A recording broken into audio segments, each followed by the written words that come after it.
বন্ধুরে তুই আমাকে ছেড়ে আমি না হয় কষ্টে পাচ্ছি একা জীবনে মেঘি রাঙা হাত তোমাকে সাজানো বাড়ি বর আসবে তোমার নিতে ফুল সাজানো গাড়ি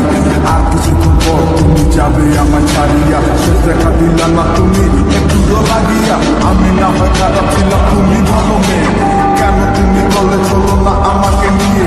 পরিস্থিতি শিকার তুমি সবই আমি বুঝি সব বুঝিয়া বাধ্য হইয়া